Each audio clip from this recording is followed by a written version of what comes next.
tout simplement par voir un petit peu comment les choses se présentent d'un point de vue marché, quelles sont les tendances qu'on observe aujourd'hui.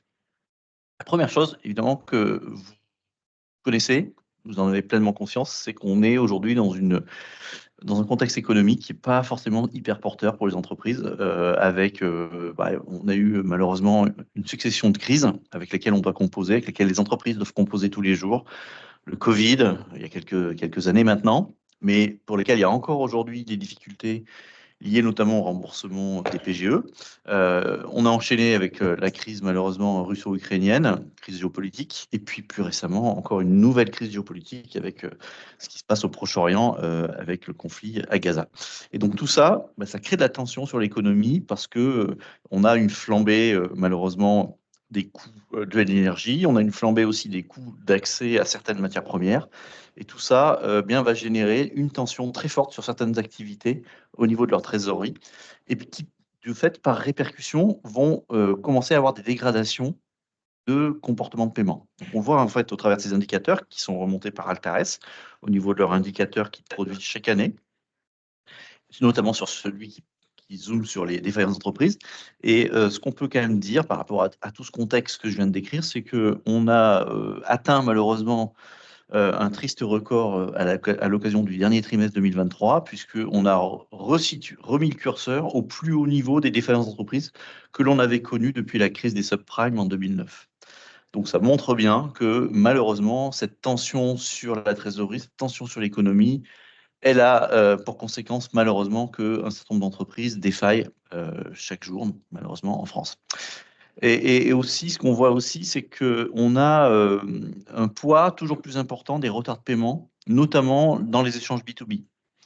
Donc, on voit bien que c'est malheureusement un réflexe que certaines entreprises adoptent pour pallier à cette difficulté temporaire qu'elles ont sur leur trésorerie.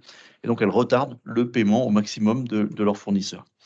Et ce que j'évoquais tout à l'heure, 31% des PME aujourd'hui qui annoncent être en difficulté pour pouvoir rembourser leur PGE. Donc on est presque à un tiers des PME qui ont bénéficié du PGE qui aujourd'hui sont face à des difficultés fortes pour honorer ces remboursements. Donc voilà ce qu'on peut dire déjà sur cette économie. Ensuite, si on regarde un petit peu où sont les intentions d'investissement des décideurs financiers, on regarde un petit peu l'indicateur que produit chaque année l'ADFCG avec PwC. Et ce qui ressort cette année, c'est que finalement, la priorité des décideurs financiers en termes d'investissement, c'est le cash. Donc, il n'y a pas de secret. On est sur un contexte économique, on l'a vu, où les trésoreries d'entreprise sont quand même plutôt en tension et en difficulté. Donc, ça devient une priorité importante pour les DAF que d'investir pour soulager ce poste au niveau de l'organisation. Et d'ailleurs, dans les investissements qu'annoncent les DAF, et les décideurs financiers des PME et des ETI, on parle vraiment de cette catégorie d'entreprises, on voit qu'il y a une volonté d'investir dans les outils digitaux pour optimiser ce poste, mais aussi optimiser les processus de la direction financière ou des responsables financiers en étant un peu plus efficients et en gommant au maximum toutes les tâches à faible valeur ajoutée au niveau de leurs équipes.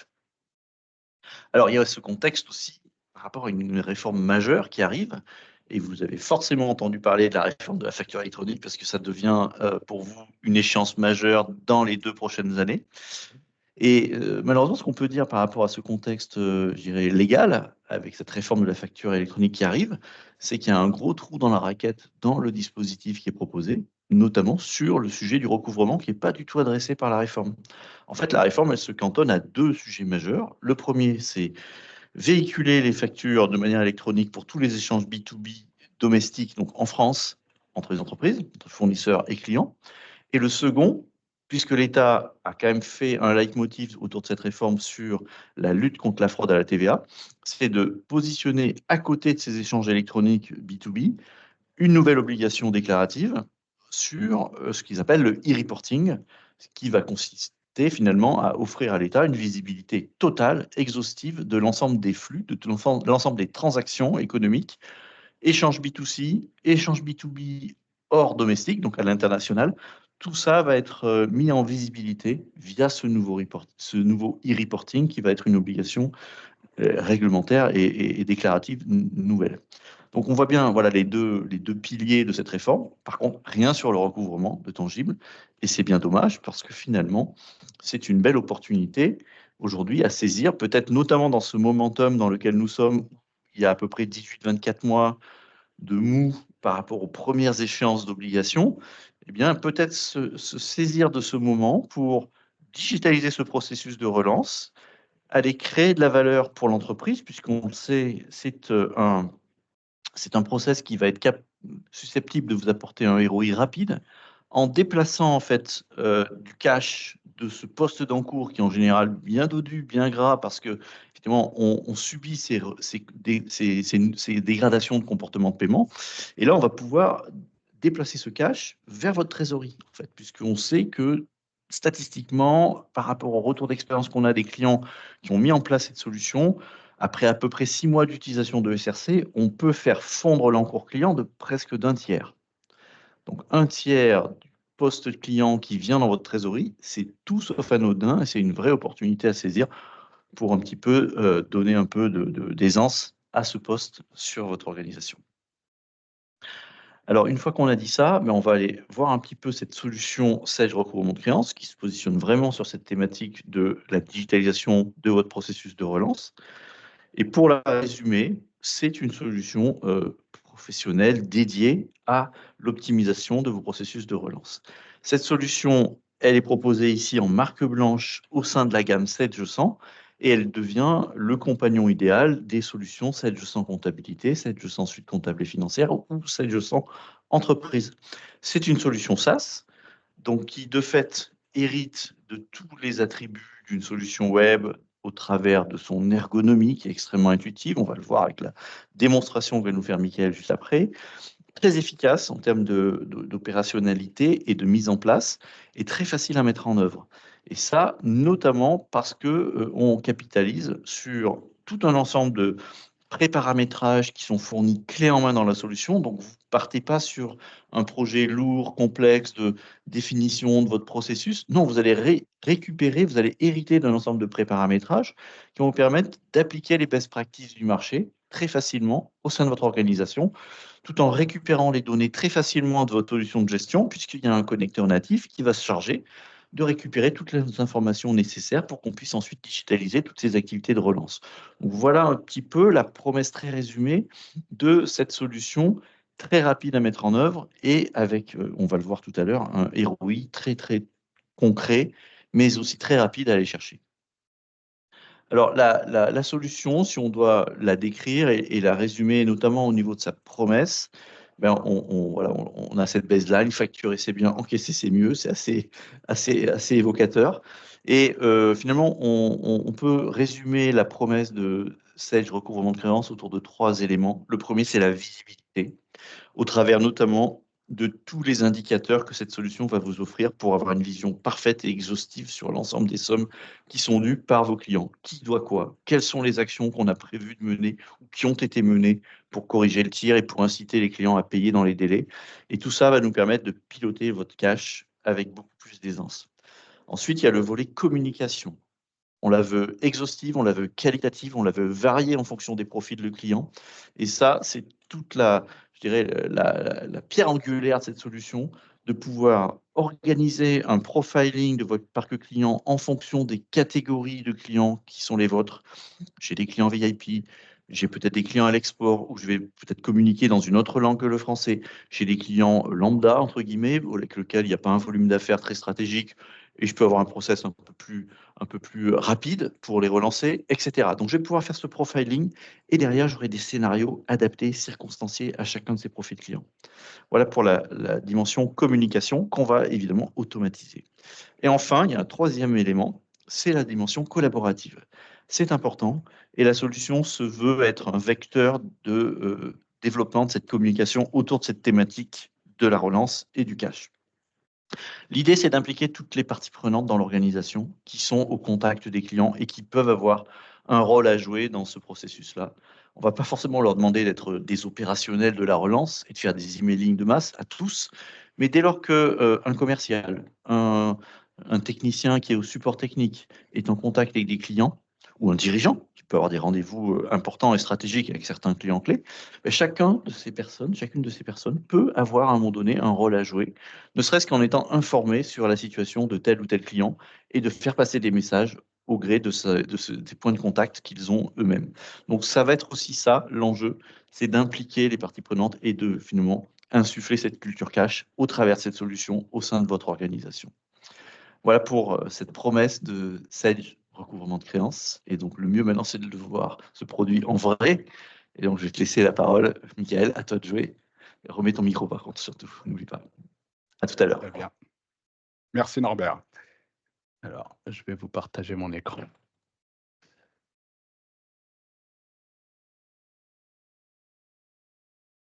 Norbert, tu vois bien mon écran? Top, ok, super.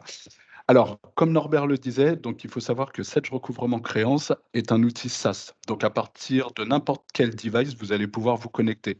Ordinateur portable, tablette, téléphone portable. Il faut savoir aussi que Sage Recouvrement Créance, c'est le miroir de votre comptabilité.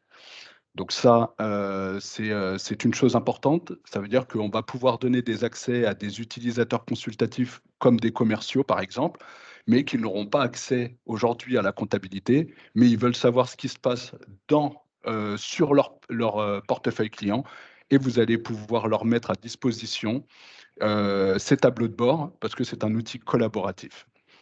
Sage Recouvrement Créance est un outil multisociété. Alors, je vous demande juste un petit instant parce que je ne peux pas vous le montrer sur cette partie-là. Mais voilà, Sage Recouvrement Créance est un outil multisociété. On peut switcher d'une société A à une société B très simplement. Vous pouvez aussi avoir une visibilité sur l'encours multisociété, la répartition de l'encours par société, le détail de l'encours par société et la répartition des créances en retard par société. Alors, je vais demander un instant. Hop, je reviens. Voilà. On peut aussi également forcer la synchronisation. Sachez qu'avec Sage Recouvrement Créance, la synchronisation se fait tous les soirs. Mais par contre, on peut également forcer la synchronisation. Par exemple, si vous faites du lettrage de facture le matin de 9 h à 12 h, entre midi et 2, vous allez pouvoir forcer cette synchronisation pour avoir la data à jour. On vous a parlé des trois axes importants pour Sage Recouvrement Créance: visibilité, communication, collaboration. Dans l'axe de la visibilité, vous avez vos clients vous doivent. On a l'encours de notre structure, les factures en retard et à venir et les échéances. Si je descends, vous avez le qui vous doit quoi. Alors, vous avez remarqué que nous avons vulgarisé au maximum la solution pour la compréhension de tous. Vous allez pouvoir envoyer des éléments à différentes populations de l'entreprise et tout le monde va savoir de quoi on parle.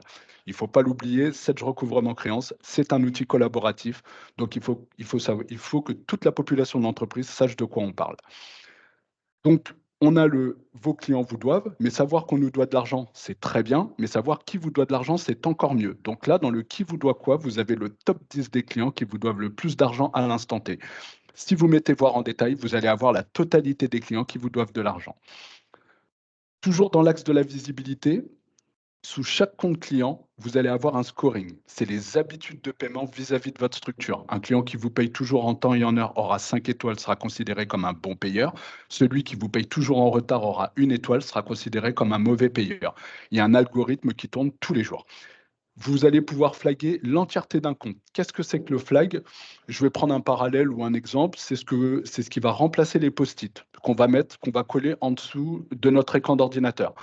Là, on veut avoir un point de vigilance sur un compte client bien précis, on va venir le flaguer et on va retrouver tous les éléments dans notre échelle de temps qui se trouvent à droite. On va pouvoir mettre l'entièreté d'un compte en litige et on va avoir également le motif du litige.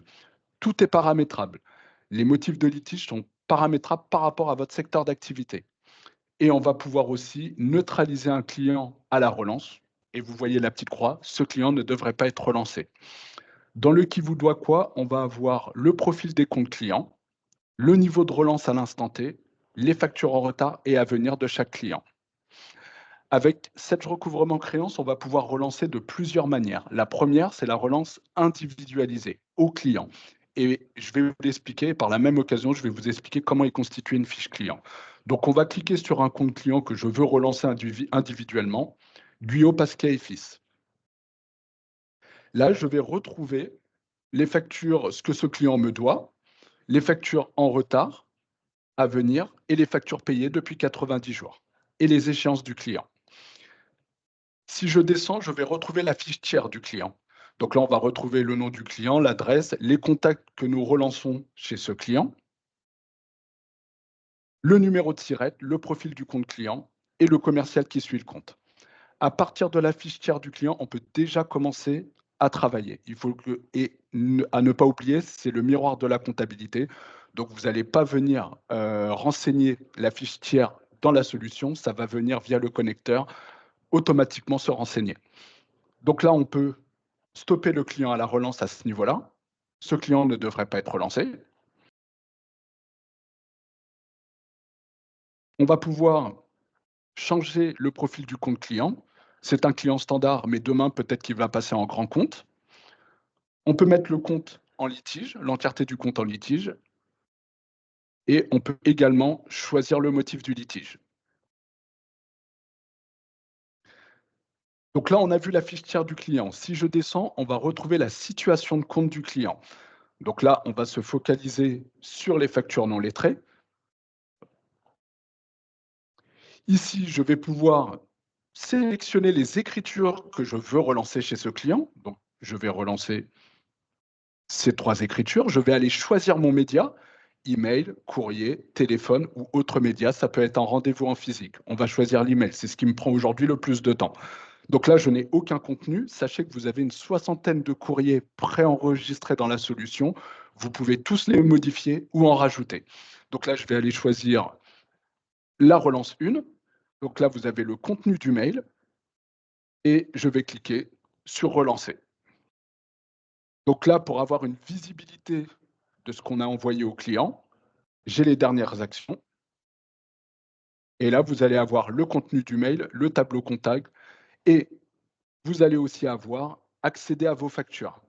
Donc là, le client directement, il va pouvoir aller visualiser les factures qui ont été relancées. On va cliquer sur cette partie-là. OK, voilà. Et on va retrouver la facture en PDF automatiquement.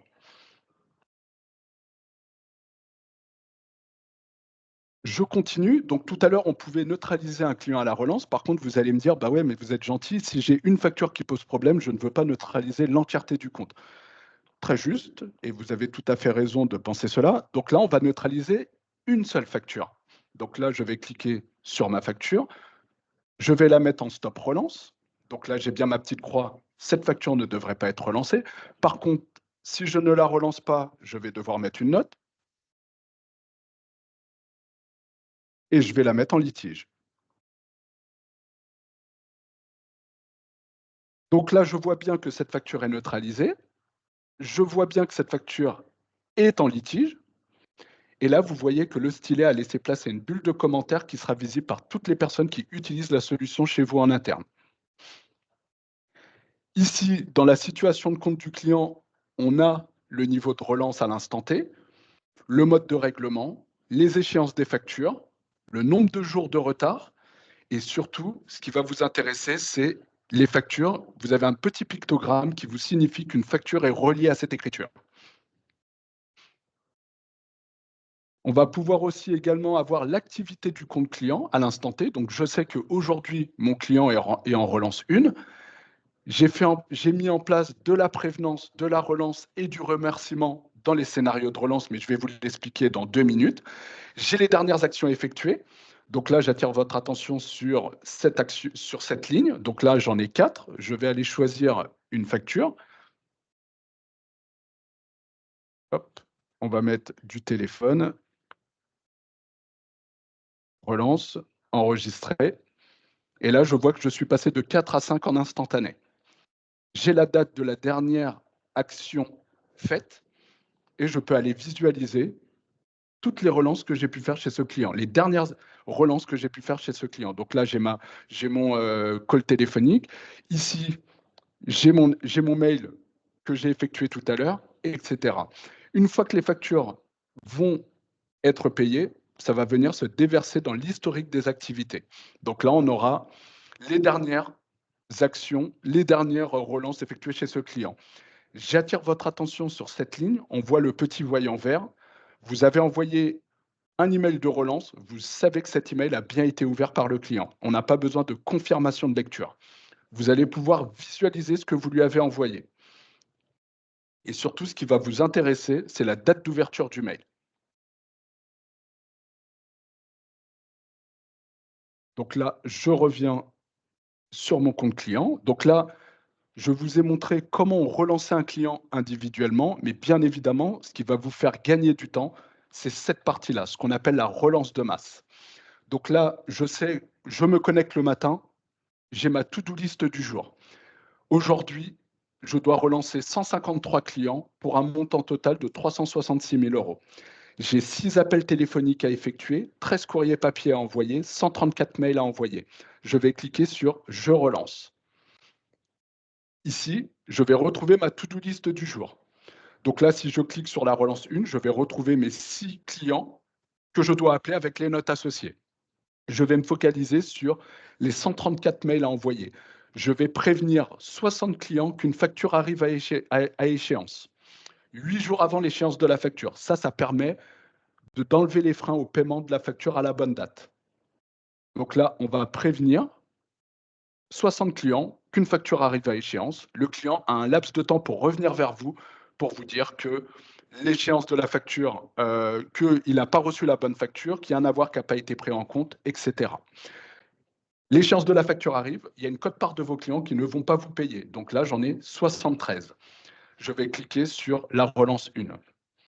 Je vais avoir en visibilité les 73 clients que je dois relancer. Mais peut-être que 5 minutes avant de faire cette action de relance, j'ai mes 2 premiers clients qui m'ont téléphoné, qui m'ont dit qu'ils allaient me payer les factures. Donc, il n'y a aucun intérêt que je les relance. Peut-être que j'ai à ma connaissance, sur un compte client, une écriture que je n'ai pas neutralisée, mais que je ne dois pas relancer. Je vais venir la décocher. Une fois que j'ai fait ma présélection, je vais cliquer sur envoyer et en un clic, j'aurai relancé 71 clients pour un montant total de 128 000 euros. Donc, c'est vraiment là où vous allez gagner du temps. Comment on met en place un scénario de relance? Très simplement, je vais revenir sur ma to-do list, je vais construire un scénario de relance. Pour mes clients standards, par exemple, je vois que j'en ai 404, j'ai 7 étapes de relance, et ben, je vais aller construire mon scénario de relance. 10 jours avant l'échéance de ma facture, je vais envoyer un mail de prévenance. Par contre, je ne veux pas perdre de temps, je vais le mettre en full automatique. Ça veut dire que les mails vont partir automatiquement. Je n'aurai plus besoin de cliquer sur envoyer. L'échéance de ma facture arrive, à quel moment je désire relancer mes clients? Eh ben, je vais mettre, par exemple, 8 jours. Je vais envoyer 8 jours après l'échéance de ma facture, je vais envoyer un mail. C'est une première relance en automatique ou pas.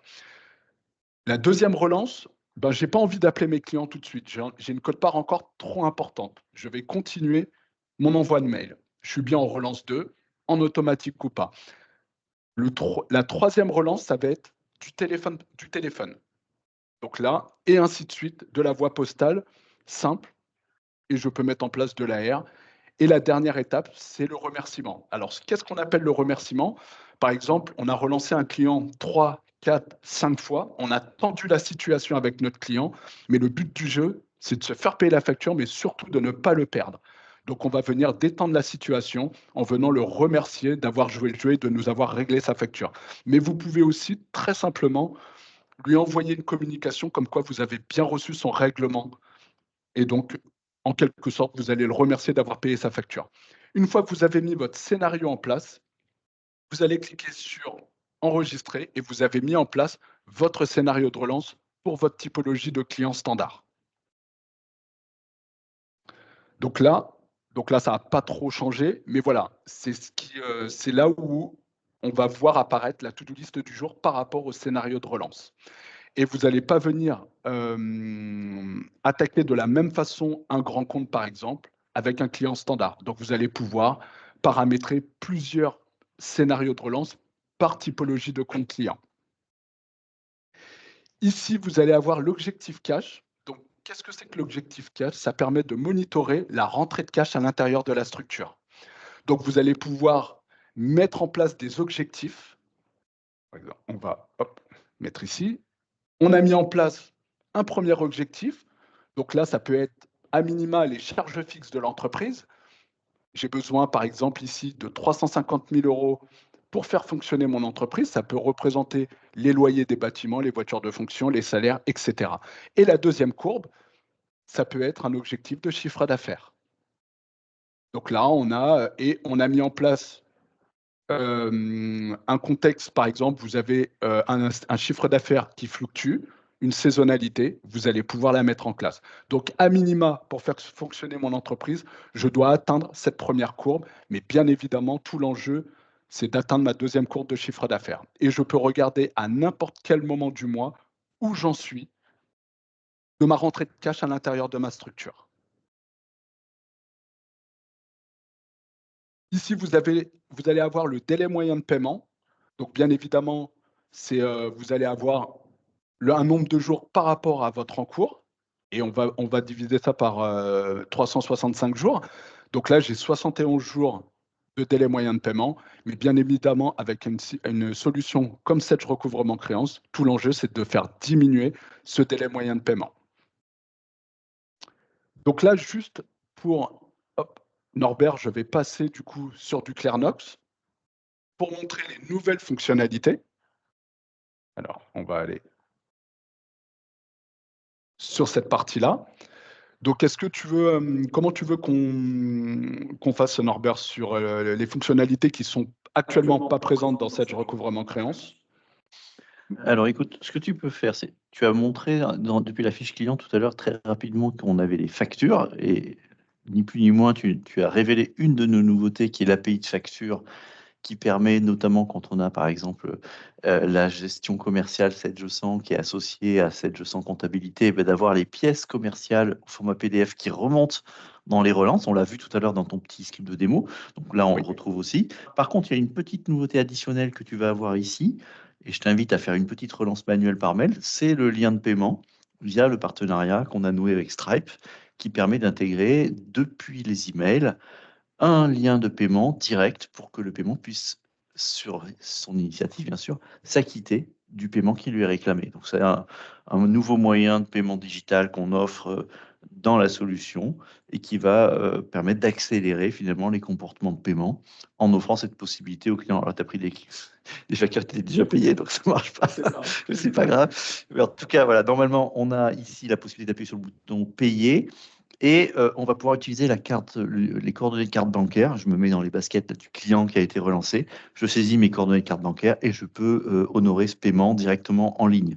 À noter que très prochainement, dans environ un mois et demi, on va avoir en complément le virement bancaire, pareil, via ce partenariat avec Stripe, qui offrira une alternative à utiliser sa carte bancaire, parce qu'on sait qu'en entreprise, c'est pas toujours facile d'avoir accès à quelqu'un qui a la carte bancaire de l'entreprise. Donc on aura les deux types de modes de paiement qui seront proposés au travers de ces liens de paiement qui seront proposés via la plateforme de paiement Stripe. Voilà pour un élément. Oui, Laurent ? Si je peux me permettre, puisque vous avez évoqué effectivement la possibilité d'embarquer les factures, et que c'est d'autant plus simple pour les gens qui utilisent la gestion commerciale. Alors pour ne rien me cacher, ça c'est une demande qui nous a été formulée par les utilisateurs des SRC, puisqu'il y en a un certain nombre qui sont connectés aujourd'hui. Donc je veux bien que vous refassiez juste un petit focus un petit zoom, sur cette question, parce que encore une fois, c'est souvent un point, sinon de mécontentement, parce que les gens sont plutôt satisfaits de l'outil et très satisfaits de l'outil, mais c'est vrai que c'est une demande qu'on a formulée depuis un moment déjà, elle est enfin disponible, donc j'aimerais bien qu'elle soit remise en avant.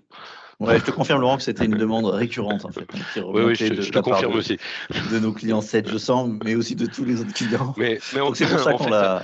Quand on combine ça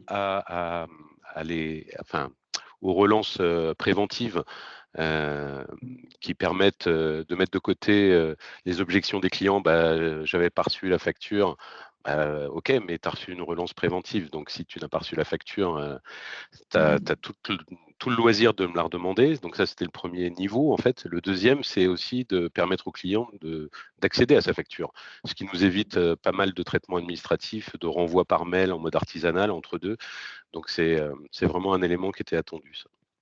Là, on le voit dans le bouton, on a combiné les deux, en fait, les deux fonctionnalités. C'est-à-dire qu'on a un seul bouton qui permet à la fois au client qui est relancé d'accéder à ses pièces commerciales, télécharger ses PDF, mais il a aussi la possibilité de déclencher le paiement via Stripe. Donc, ça veut dire que quand on configure ces deux nouveautés, on a la main pour dire je mets que le lien facture ou je mets le lien facture plus le lien de paiement. Ce qui veut dire que selon le niveau de relance dans lequel on se situe, on a une vraie liberté pour dire où on va positionner les choses et à partir de quand je souhaite mettre un lien de paiement ou je ne souhaite pas. En tout cas, le lien de facture, nous, on invite à le mettre le plus vite possible puisque c'est effectivement de la pédagogie finalement embarquée qu'on injecte dans les relances et qui permet de sécuriser le fait que le client va plutôt passer à l'acte parce que pour le coup, il n'a plus d'échappatoire et il ne peut pas dire non, mais je ne comprends pas pourquoi vous me réclamez 20 000 euros, de quelle facture vous parlez. Ben là, il sait de quelle facture on parle, il l'a sous les yeux, elle est directement encapsulée dans votre relance et ça de manière complètement automatique. C'est ça qui est quand même important et puissant, c'est-à-dire que dans les activités automatisées, les fameuses relances de masse qui ont été présentées par Michael, ben, ces mécanismes d'insertion de factures, ils vont avoir lieu de manière totalement mécanisée. Et c'est pas un effort d'aller ajouter une pièce jointe à chaque fois qu'on fait un mail. Non, non, non, c'est complètement automatique. Donc ça, c'est quand même très intéressant en termes de productivité. Là, on a vu très rapidement qu'on était sur l'écran de paiement où on saisit ses coordonnées de carte bancaire pour déclencher le paiement. Ce que je dirais peut-être en complément, revient peut-être sur la fiche client et l'encours. Alors, juste pour ajouter Ouais. par rapport à ça, là, je viens d'effectuer un paiement sur les 3 factures. Donc, on a bien les factures en PDF. Et là, vous avez le statut des factures qui ont été payées. C'est exactement ça que je voulais vous montrer, effectivement. C'est-à-dire que quand on est ensuite dans la fiche client, parce qu'au moment où vous émettez vos mails, vous faites un envoi massif d'emailing sur un certain nombre de vos clients, voire l'intégralité de vos clients. Et donc derrière, vous ne savez pas par anticipation quels sont parmi vos clients ceux qui vont opter pour déclencher ce paiement via la plateforme Stripe. Donc vous avez désormais dans votre dashboarding et ici au niveau du suivi de compte, eh bien une nouvelle colonne qui vous met en évidence les statuts de paiement pour ceux qui ont activé cette possibilité et qui ont déclenché un paiement. Ce qui vous permet d'avoir un peu de visibilité anticipée sur des sommes qui vont arriver sur vos comptes bancaires quand vous ferez vos rapprochements dans 1 jour ou dans 2 jours. Donc ça, c'est quand même vertueux et on n'est pas complètement en aveugle par rapport à cette bouteille qu'on jette à la mer en espérant que nos clients vont payer avec leur carte bancaire ou par virement demain.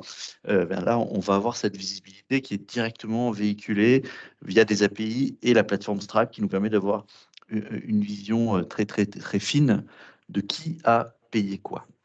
Voilà pour les liens de paiement. Alors après, on peut peut-être parler de la nouvelle gestion des promesses. Michael, non? Qu'en penses-tu? Allez, vas-y, montre-nous comment ça se présente.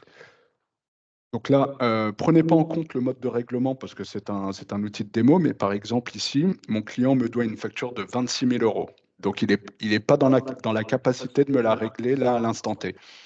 Eh ben, en parlant un peu avec lui par téléphone, je vais aller mettre en place une promesse de règlement.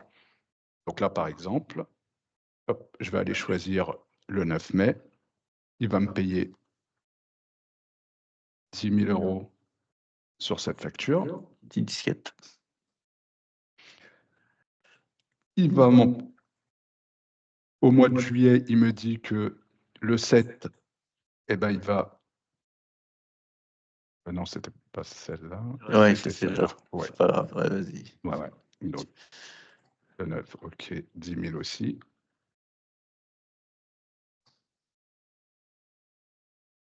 Donc là, j'ai bien.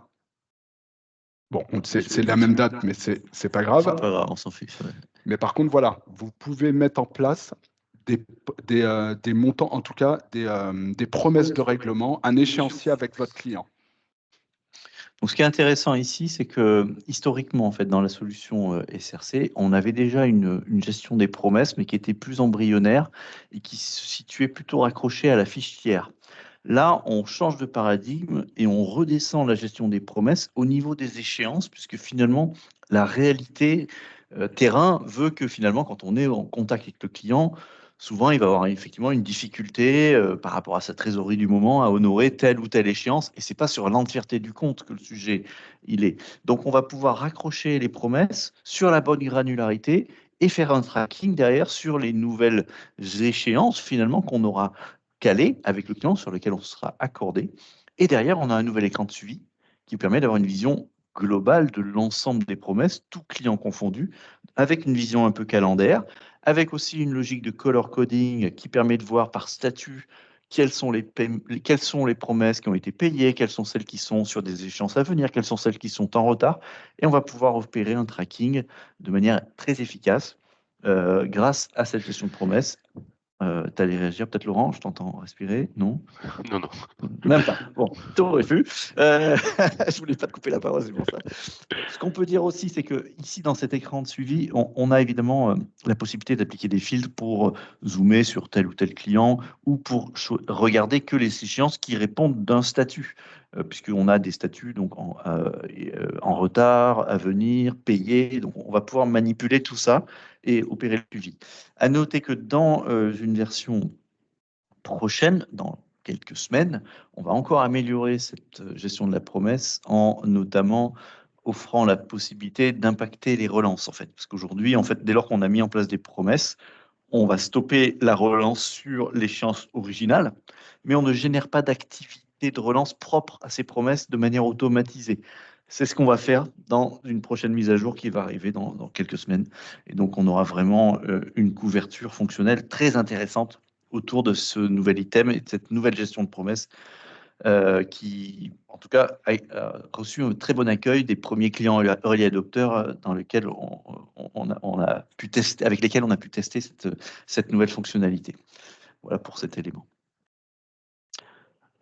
Donc, avec la solution Sedge recouvrement de créances, vous allez avoir, je vais rester là-dessus, vous allez pouvoir suivre pas mal de tableaux de bord. Donc là, vous allez avoir l'objectif cash que je vous ai présenté, le qui vous doit quoi.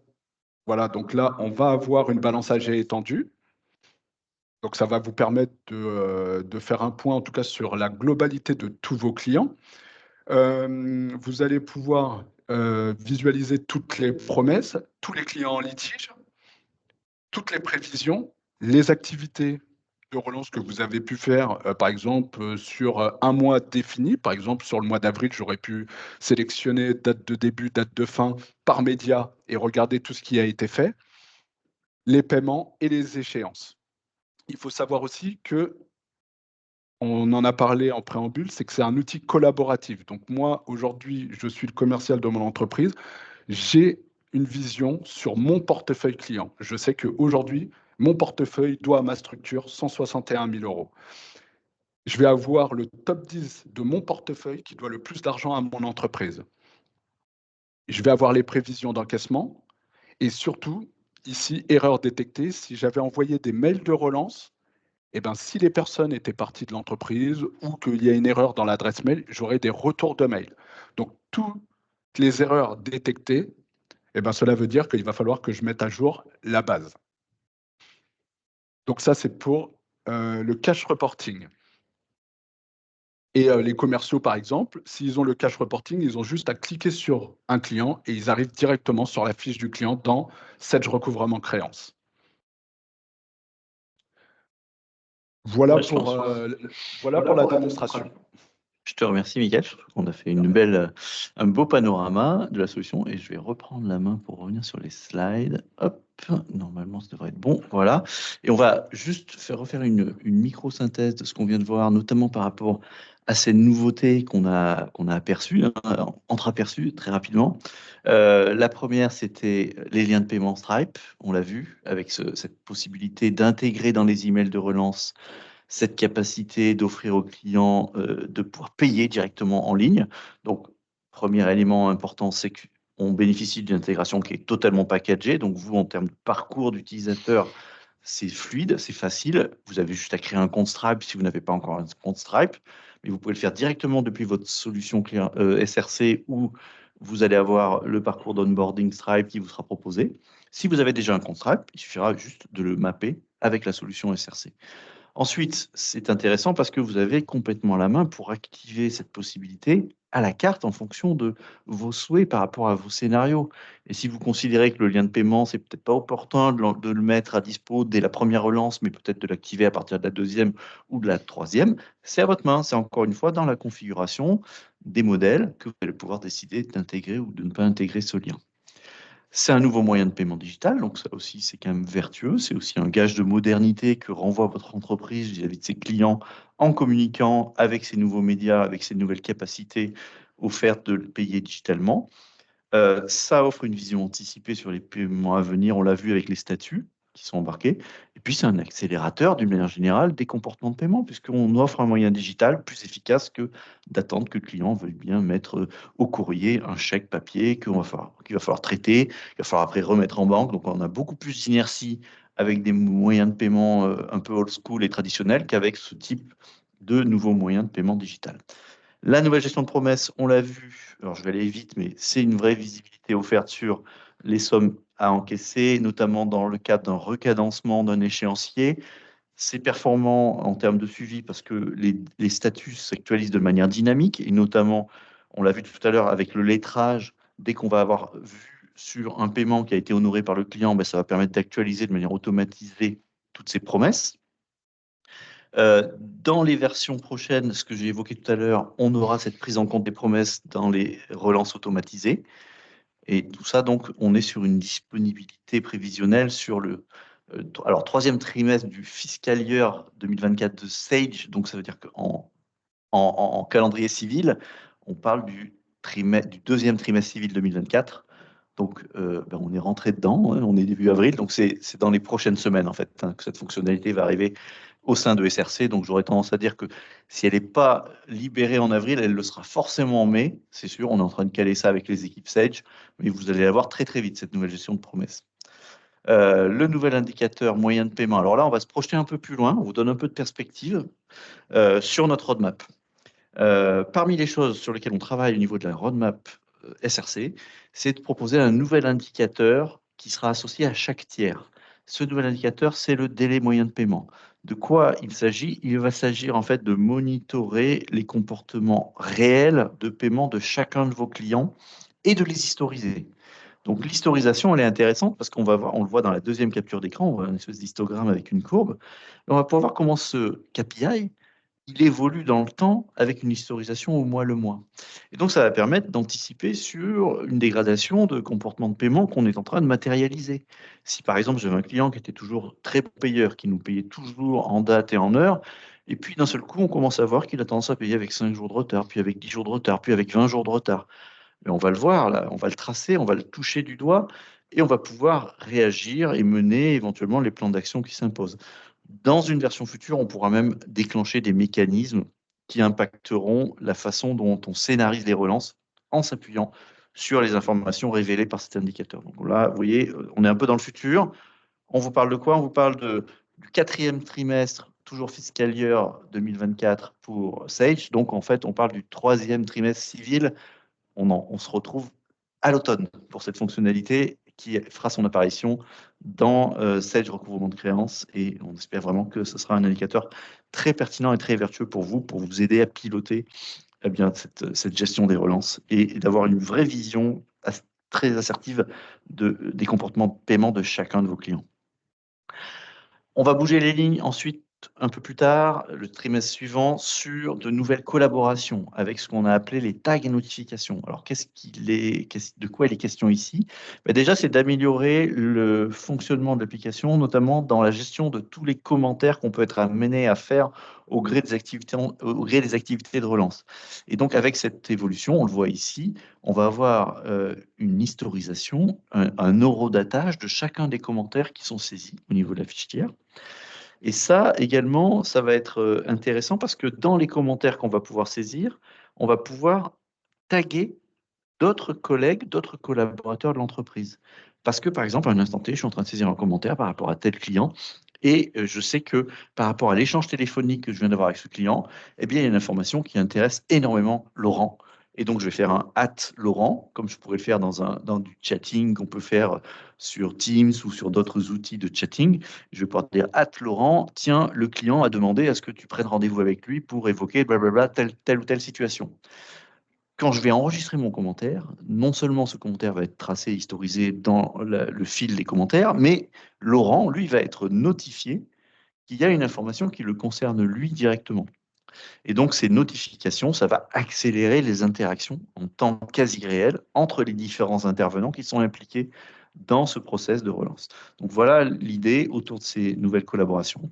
On parle donc de Q1 fiscal year 25, donc on parle bien du dernier trimestre civil, donc plutôt à partir du mois de octobre, novembre, décembre, dans ces eaux-là. On aura ces nouveautés qui apparaîtront dans votre solution SRC. Donc voilà, on vous a donné un peu de visibilité sur ce qui est en train d'être préparé au niveau des équipes de développement chez nous et qui fera son apparition dans des futures versions de Sage recouvrement de créances. J'espère que cette visibilité vous donne envie de continuer à l'utiliser pour ceux qui l'utilisent déjà et pour ceux qui n'ont pas encore opté pour SRC, que ça leur donne évidemment envie d'y aller et d'aller chercher justement ce ROI rapide qu'on est capable d'aller chercher avec cette solution.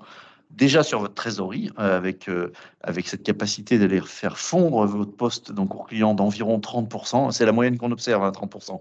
Donc c'est vrai que ça va dépendre de la réalité de chacun. Et un client n'a pas forcément une situation aussi dégradée qu'un autre au niveau de son encours. Mais en moyenne, c'est ce qu'on observe en environ 6 mois, 30% de réduction de l'encours. Donc c'est vraiment très impactant au niveau de votre trésorerie. Ensuite, on va gagner aussi en efficacité. Parce que souvent, ce qu'on observe, c'est que d'un point de vue opérationnel, quand vous faites vos relances aujourd'hui et que vous n'êtes pas encore équipé d'une solution comme celle-ci, vous le faites de manière assez laborieuse, avec les moyens du bord. Vous n'avez pas un outil spécialisé. Et donc, il y a quand même beaucoup d'énergie qui est consacrée pour finalement peu d'efficacité. Donc là, on va vous redonner le sourire, on va vous donner de la vraie efficacité packagée, prête à l'emploi avec cette solution. Et ce que nous disent les clients, c'est qu'en général, ils passent d'une situation où auparavant, ils relançaient de manière sélective quelques clients qui avaient vraiment des ardoises catastrophiques et sur lesquels il y avait un plan d'action important à mener, mais ils ne le faisaient pas de manière exhaustive et ils passaient 2 fois plus d'énergie à le faire. Et là, en fait, après avoir mis en place la solution, non seulement ils relancent 100% des clients, on est sur une démarche d'exhaustivité, mais ils le font en 2 fois moins de temps. Et ils lisent beaucoup plus ce travail plutôt que d'être sur des syndromes de coups de grisou où c'est plan hors sec et tout le monde ne fait plus que ça pendant 2 jours. Et c'est souvent très très mal vécu. Hein. C'est beaucoup de frustration pour les équipes. Là, on passe sur une tâche récurrente, quotidienne, où on va passer 1 heure, 2 heures maximum de manière lissée et avec derrière une efficacité qui est beaucoup plus importante. Et enfin, c'est la digitalisation d'un processus financier au sein de votre organisation. Et quelque part, c'est aussi quelque chose qui est vertueux par rapport à l'image que vous renvoyez de votre organisation vis-à-vis de vos clients. Une image de modernité, d'organisation qui est structurée, qui fait les choses de manière organisée. Et derrière, ils vont vite le ressentir par rapport aux relances très mécaniques qu'ils vont recevoir. Et ça va faire évoluer leur comportement de client vis-à-vis de votre entreprise. D'où cette fonte progressive de votre encours client qui est vertueuse. Voilà quelques retours clients et peut-être que Laurent peut nous donner aussi quelques retours d'expérience qu'il a touché du doigt. Mais voilà, là, on a quelques testimonials de quelques clients équipés de la solution qui ont vraiment aujourd'hui adoré la mise en place de la solution et qui a vraiment changé leur quotidien par rapport à cette problématique de la relance. Laurent, peut-être un mot à dire? Ouais, écoute, merci déjà pour cette présentation. Merci à vous deux. Présentation claire et détaillée. Effectivement, il y a un certain nombre d'entre vous qui utilisaient déjà cet outil. Et globalement, les retours qui nous sont faits par les uns et les autres, hein, c'est que ça a un peu changé leur vie au niveau du recouvrement de mettre en place cette solution qui, encore une fois, est assez simple à déployer, qui se nourrit des éléments qui sont présents dans vos outils de compta. Donc, il n'y a pas de retraitement particulier, si ce n'est qu'il faut adopter les bons usages, à commencer par lettrer régulièrement sa compta, puisqu'on ne va remonter que les éléments non lettrés dans ce système d'information. Idem, renseigner correctement les fiches tiers, mais ça, c'est un travail que vous avez peut-être déjà entrepris ou auquel vous réfléchissez déjà, eu égard à l'introduction de la facture électronique. Il va falloir compléter ses fiches de SIRET et autres numéros de TVA, eh bien là, profitez-en pour créer les bons interlocuteurs et les bonnes adresses mail pour adresser vos relances. Donc il y a un petit travail préalable, mais en réalité, la mise en place de cette solution, et on pourrait avoir un retour d'expérience des clients présents qui l'utilisent depuis quelques mois ou quelques années, elle est vraiment déjà très simple et super rapide. Donc si certains d'entre vous veulent infirmer, confirmer, ils peuvent prendre la parole, soit en me faisant un petit signe, en levant la main, soit en réactivant leur micro. Bon, globalement, en fait, vous l'aurez compris, l'idée, c'est effectivement que les sous soient chez nous plutôt que chez les clients, puisque un contrat, c'est bien sûr de vendre un produit à un client, mais en contrepartie de cela, le client se doit normalement de respecter les échéances. Et donc, l'idée de la mise en place de cet outil, c'est aussi de l'éduquer et de lui montrer qu'on ne passe pas à côté de ces choses-là. Et vous verrez qu'à l'usage, les gens diminueront les délais de paiement parce qu'ils recevront les éléments en temps en heure.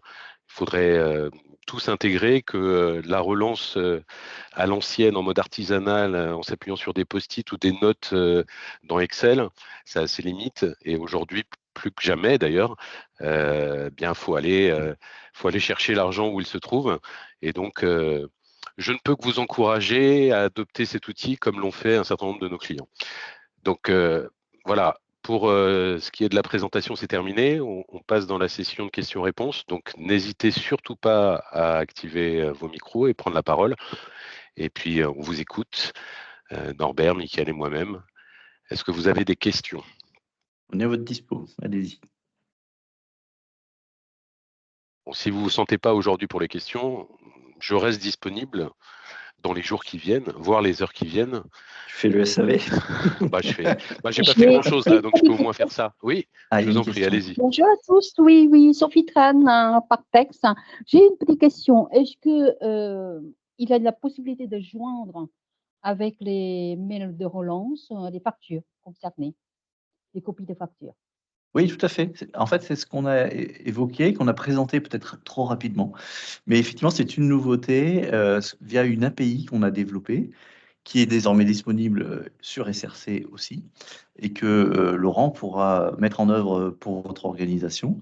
Et notamment, je ne sais pas quel est l'outil de facturation que vous utilisez, mais si par exemple vous utilisez Sage 100 gestion commerciale, ça va être extrêmement simple, effectivement, de mapper les factures au format PDF qui sont générées par votre outil de facturation, de les charger sur notre plateforme SRC, et ensuite, on va les intégrer via des liens dans vos emails de relance, ce qui fait que le client, quand il va être relancé, qu'il va recevoir son mail, il va avoir un lien, et sur un simple clic, il va pouvoir voir par rapport à chaque échéance pour lesquelles il est relancé, quelle est la facture, ou quelles sont les factures, parce que parfois sur une échéance, ça peut correspondre à plusieurs factures, quelles sont là où les factures qui sont associées aux éléments pour lesquels on lui réclame un paiement au travers de cet email.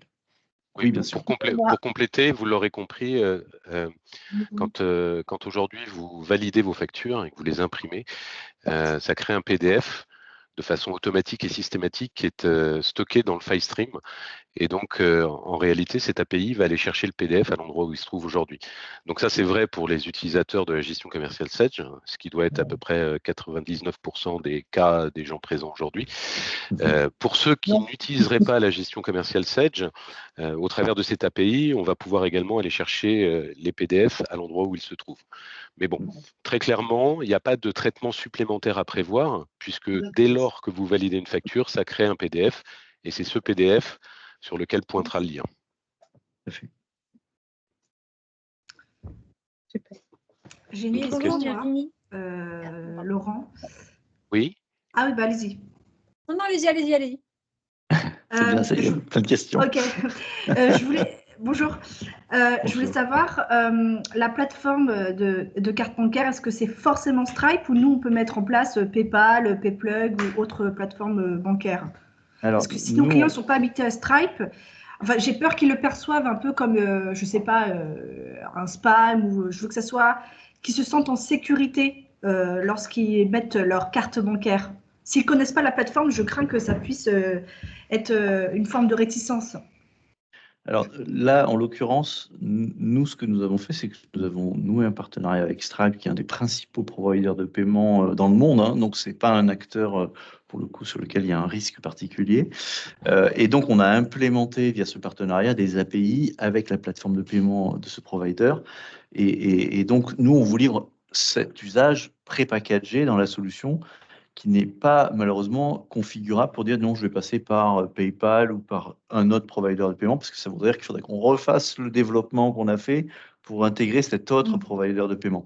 Donc, c'est ce qu'on vous propose. Après, vous allez quand même très vite voir que la plateforme est vraiment hyper sécurisée. C'est un des principaux acteurs du monde du paiement en ligne, hein, Stripe. Donc, pour le coup, je pense qu'on peut faire confiance. C'est pas un petit acteur qu'on est allé chercher au fin fond de je ne sais quelle région. Non, là, c'est vraiment quelqu'un de très sérieux, de très solide. Après, vous devrez composer avec des comportements hétérogènes, hein, chez vos clients. Certains vont être très naturellement et très rapidement confiants d'utiliser ce type de nouveaux moyens de paiement digital. D'autres seront plus réticents. Et ça, c'est lié un peu à la culture de chacun. Peut-être que dans le futur, on pourra imaginer offrir des possibilités de configurer le lien de paiement avec différents providers, mais c'est un premier pas, on va dire, pour vous offrir un moyen de paiement digital encapsulé dans vos emails de relance. À date, c'est forcément Stripe, en tout cas, pour répondre à votre question. Ok. Norbert, D'accord, merci. petite question, est-ce qu'on est capable de mettre le lien de paiement d'un autre provider dans les modèles de relance? Oui, mais la difficulté que tu vas rencontrer, c'est que quand tu vas configurer ton modèle, tu vas pas être capable de mettre un lien qui est générique et qui va marcher à toutes les situations de relance, puisque ton modèle va s'appliquer à une population élargie de clients. Ce ne sera pas le même client qui va utiliser toujours ce modèle-là. Et donc, le lien de paiement vers un PayPal ou je ne sais qui, il faut qu'il soit dynamique quelque part. Et c'est toute la difficulté. Oui, alors moi j'aurais une petite question. Quel est le coût à peu près, hein, de cette solution? Vous parlez de la solution globale SRC? Ouais. Du coup, ok. Alors, oui. En gros, hein, c'est juste pour avoir un ordre d'idée, hein. En fait, c'est étroitement lié, à la version que vous allez décider de retenir, parce qu'il y a plusieurs versions avec un périmètre fonctionnel plus ou moins large. Ça, c'est le Ouais. premier point.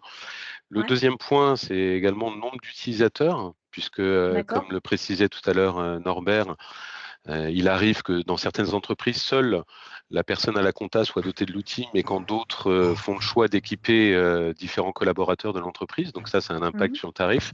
Et enfin, ce qui serait très différent par rapport aux autres outils Sedge que vous avez l'habitude d'utiliser, c'est qu'il y a un tarif également lié au nombre de dossiers ou sociétés que vous allez suivre. Donc, en fait, c'est la combinaison de tout ça qui va déterminer un prix. Moi, ce que je me propose de faire, si vous le souhaitez, c'est de vous faire suivre un petit deviseur maison que j'ai construit il y a un moment déjà, et qui vous permet de dimensionner la solution eu égard aux besoins que sont les vôtres, en tout cas de ceux que vous avez identifiés, et vous verrez immédiatement l'impact tarifaire de l'activation ou non d'une version plutôt qu'une autre, d'une société supplémentaire ou non, d'un utilisateur simple. Bah ouais, très bien, ouais. Donc ça, c'est tout à fait parce qu'en fait, je pourrais vous donner la fourchette la plus basse, c'est la plus haute. Encore que la plus haute, elle est difficile à définir, mais c'est pas très parlant. Le mieux, c'est de vous envoyer le découpage fonctionnel des versions qui sont proposées, et puis le tarif adossé à chacune des options et user ou société supplémentaire. Ouais, ça serait Si pas cela mal, ouais, comme ça que ça nous donne quand même un ordre d'idée. Et puis, Bien sûr, bien sûr. ouais. Alors, faut comprendre dans cet outil qu'il ne s'agit pas d'une option de la compta. Déjà, ça permet de mieux comprendre et appréhender le tarif de la solution. Vous avez D'accord. l'habitude, quand vous rajoutez des options dans la compta ou dans la GESCOM, de verser quelques dizaines d'euros ou centaines d'euros annuels pour l'activation d'une option. Là, c'est un produit à part entière.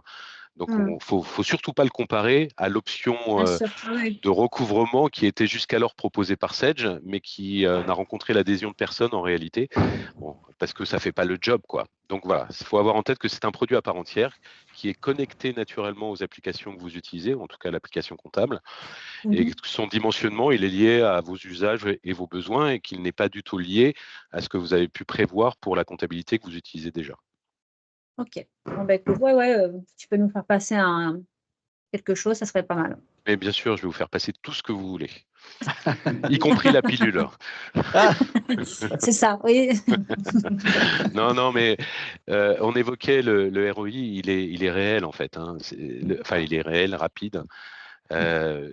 Je vais être tout à fait transparent avec vous. Quand on a commencé à commercialiser cet outil il y a 4-5 ans maintenant, les clients au départ s'interrogeaient, alors que le contexte s'y prêtait déjà. Hein, c'est, je pense, le produit sur lequel il y a eu le moins d'annulation de réabonnement. Dans tous les outils additionnels, je ne vais pas parler de la compta et de la GESCOM puisque les gens n'en changent pas tous les quarts d'heure, mais parfois certains s'essaient avec des outils d'acquisition de factures fournisseurs, avec des outils décisionnels, et bien là avec un outil de recouvrement. Et quand je regarde mes stats, parce que je suis ça d'un peu près, le taux de résiliation, il est nul. C'est-à-dire que les gens, une fois qu'ils l'ont mis en place, ils regrettent simplement de ne pas l'avoir fait avant, en fait. Mais il n'y a pas de remise en question de cet outil, en fait. Mais je vais vous envoyer tout ça. Ok, J'aurais ça une marche. petite question aussi. Oui.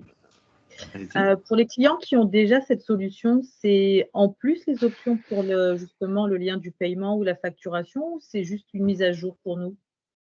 Alors, en fait, les options en tant que telles ne sont pas payantes, elles sont offertes.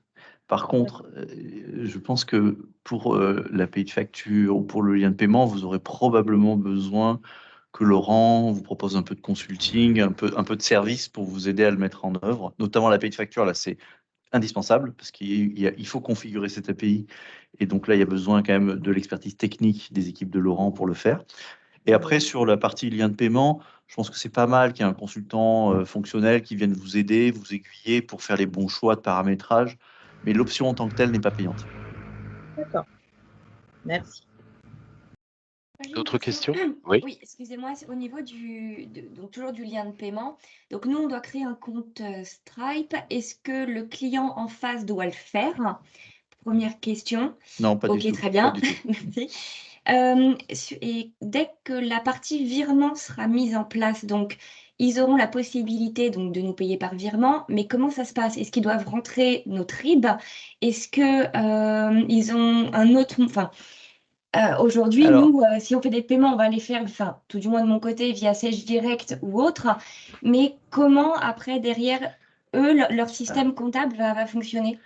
Alors, j'ai pas encore une vision très précise du parcours client qui sera proposé quand il y aura le virement. Mais ce qui va se passer, pour quand même vous donner un peu le cadre, c'est que quand vous enverrez un lien de paiement et qu'on aura à rajouter la possibilité de payer par virement en alternative au paiement par CB, le client finalement il va voir votre relance, il va voir les sommes pour lesquelles vous relancez et il va pouvoir utiliser le même bouton qu'on a vu, accéder ou payer mes factures.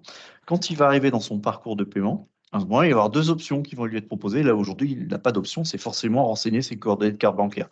Il va dire, je veux payer par CB ou je veux payer par virement. En prenant l'une ou l'autre des options, soit il saisit ses coordonnées de carte bancaire, comme on a vu aujourd'hui, soit il va renseigner quelques informations nécessaires à l'exécution de son virement. Probablement qu'on va lui demander de renseigner son code IBAN, ce genre de choses. Je n'ai pas le détail du parcours exactement. Mais grosso modo, ça va se limiter à quelques données. Probablement peut-être une authentification sur son portail bancaire. Je ne sais pas encore. Donc là-dessus, je préfère vous laisser la surprise quand la fonctionnalité arrivera et on vous présentera, on vous mettra à disposition, bien sûr, beaucoup de supports de documentation et de présentation pour que vous vous appropriez cette nouveauté. Mais en tout cas, on aura un petit parcours différencié pour les clients qui opteront pour le paiement par virement versus ceux qui continueront à payer par carte bancaire. Ok, très bien, merci. Voilà. D'autres questions? Plus d'autres questions? Merci en tout cas pour celles qui se sont Oui, exprimées. oui. Bon, merci à toutes et à tous d'avoir consacré une grosse heure de votre temps à découvrir pour certains ou cet outil ou pour les autres les nouvelles fonctions apparaître. Comme je vous l'ai précisé tout à l'heure, je me tiens à votre disposition pour répondre aux questions qui n'auraient pas été énoncées pendant cette petite session. Et je vais bien sûr vous faire suivre le lien sur le replay et le deviseur que j'évoquais tout à l'heure. Bon, de façon un peu industrialisée, enfin, sauf si vous m'appelez individuellement et qu'on calibre ensemble la solution. Mais dans le cas inverse, de toute façon, vous recevrez ce petit deviseur qui vous permettra d'avoir une idée précise des investissements nécessaires pour vous doter de cet outil. Michael, merci beaucoup pour ta démo. Bah, de rien. Ça a été un plaisir. Norbert, merci pour tes explications et encore une fois, merci à tous du temps que vous nous avez consacré. Je vous dis à très vite pour un prochain WebSem ou autre chose. Merci, À bientôt. Laurent. Bonne Merci journée beaucoup. à toutes Merci et à beaucoup. tous. Bonne journée, au revoir. Oui. Et On me est-ce qu'il est parle? possible de recevoir un mail dès que les mises à jour sont disponibles? Oui, bien sûr. Un rappel ou voilà, afin de pouvoir s'organiser pour mettre en place ou non, mais au moins avoir ce rappel. Avec grand plaisir. Je m'y Super. engage. Ouais. Déjà sur l'API de facture, Laurent, il peut faire quelque chose tout de suite. Ça, on en est d'accord. Et après, pour toutes les nouvelles fonctionnalités, après, il faut voir comment on fait, Norbert, pour la communication. En fait, ouais. déjà avec Sage, quand on libère les fonctionnalités, nous, on produit tout un ensemble de supports, de pédagogie, de documentation, etc. Et après, effectivement, c'est relayé par les partenaires. Donc, Laurent sera à la manœuvre pour colporter ces bonnes nouvelles auprès de vous. Mais on aura construit tout un ensemble de supports de toute façon pour faciliter le travail, Laurent. Super, merci beaucoup. C'est très aimable à toi, Norbert. C'est bien Et normal. je t'en remercie. Bon, merci à vous tous. À très Merci, vite. bonne journée. Bonne fin de Merci journée. beaucoup. Au revoir. Au revoir.